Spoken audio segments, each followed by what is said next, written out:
گھر میں آتے امی عائشہ سے پوچھتے کچھ کھانے کو ہے.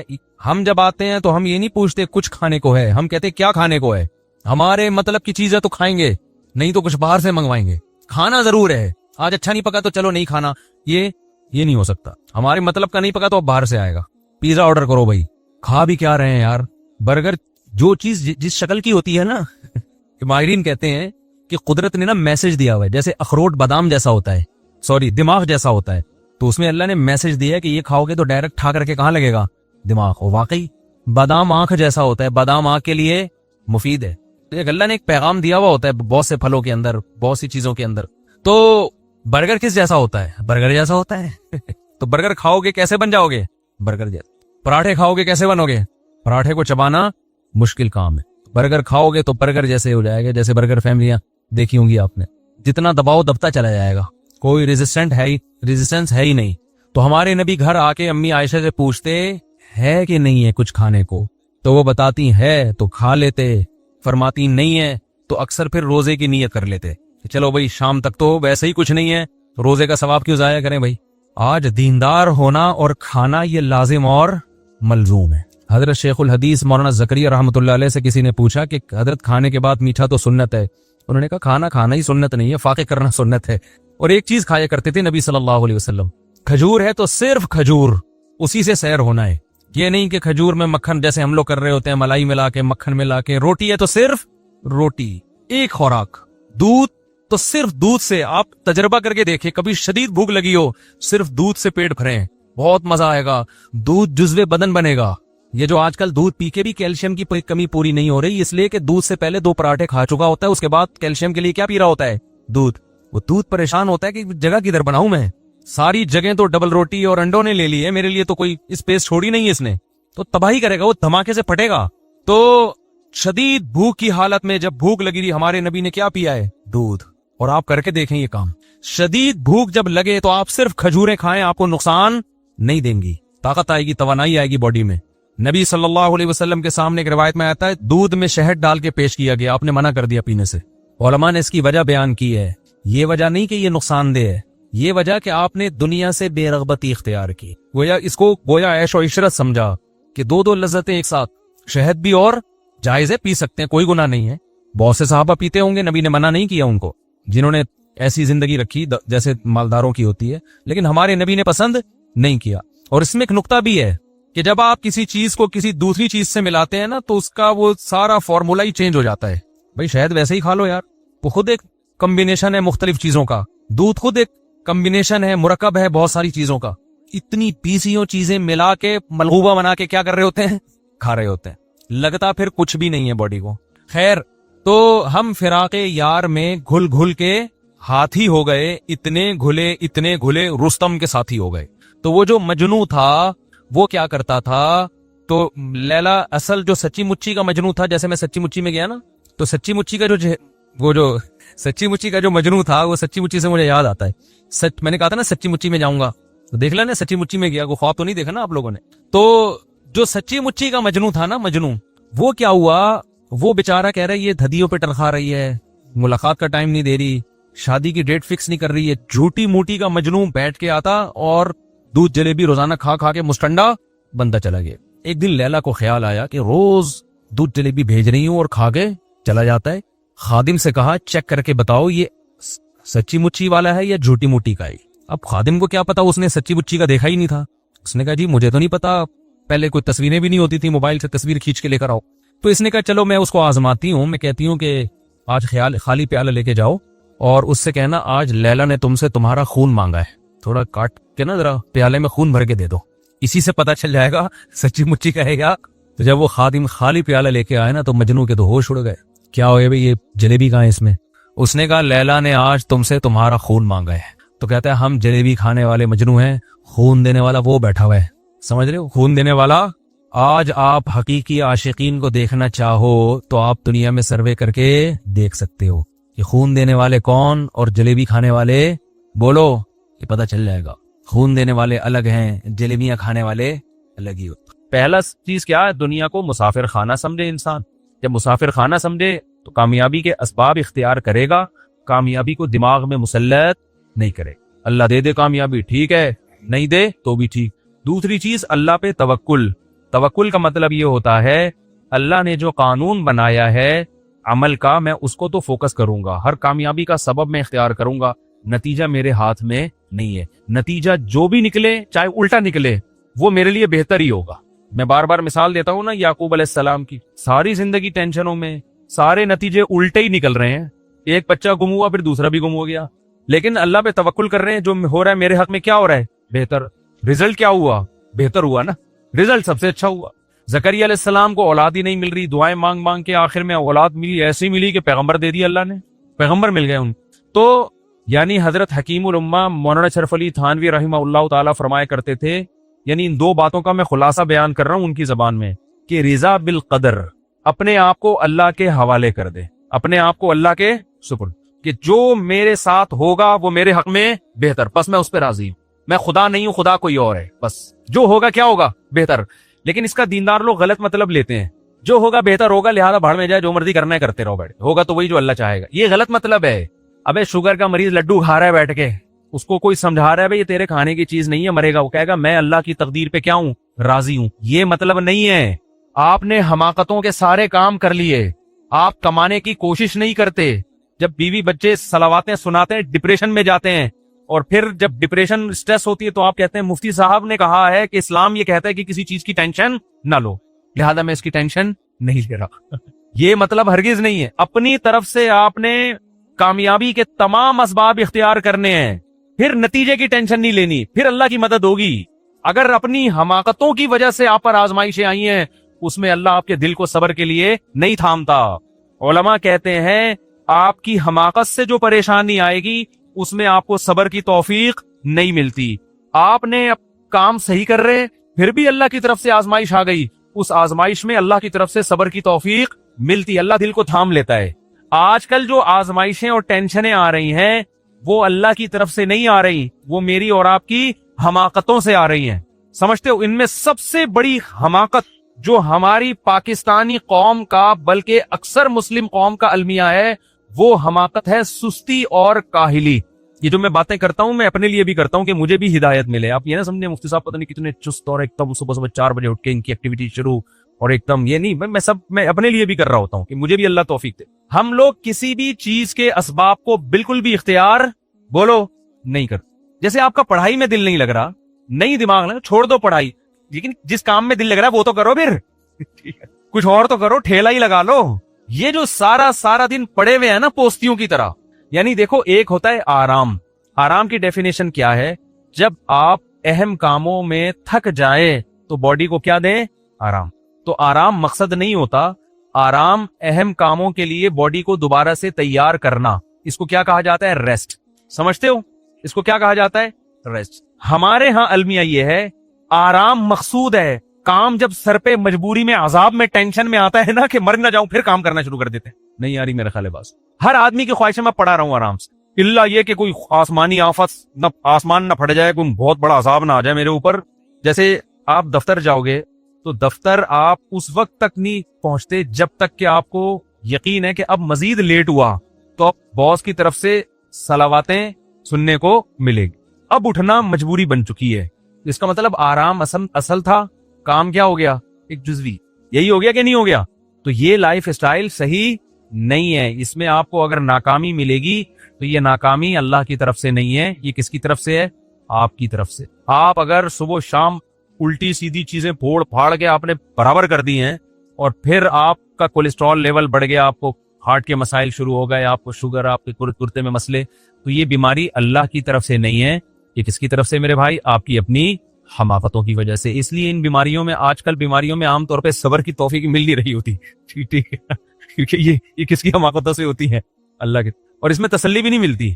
جب آدمی روتا ہے کہ وہ اس وقت مجھے کہہ رہے تھے یہ نہ کھا یہ نہ کھا, میں آپ کو ایک صحت کی چھوٹی سی بات بتا دوں, آپ روزے رکھنا شروع کر دو, اتنی خاندانی صحت ہو جائے گی نا کہ ایسی خاندانی ہو جائے گی کہ بس پوچھو ہی نہیں. روزہ ایسی صحت کے لیے ایسی مفید چیز ہے, بڈھوں کو جوان کر دے ایسی چیز ہے یہ, سمجھ رہے ہو؟ اس کو ہلکا نہ سمجھو آپ. اس پہ اب آج کل بڑی جدید ریسرچ, تجربے سے بڑھ کر کوئی دلیل ہوتی ہے؟ آپ چند دن روزے رکھو, آپ کی آنکھیں روشن ہونا شروع ہو جائیں گی, ایسے ہلکے پھلکے, اور پھر کم کھانے کی عادت پڑ جائے گی آپ کو. میں اپنی تعریفیں کبھی بھی نہیں یہاں بیٹھ کے کرتا, صرف مثال دینے کے لیے. میں نے صبح سے لے کے اب تک بمشکل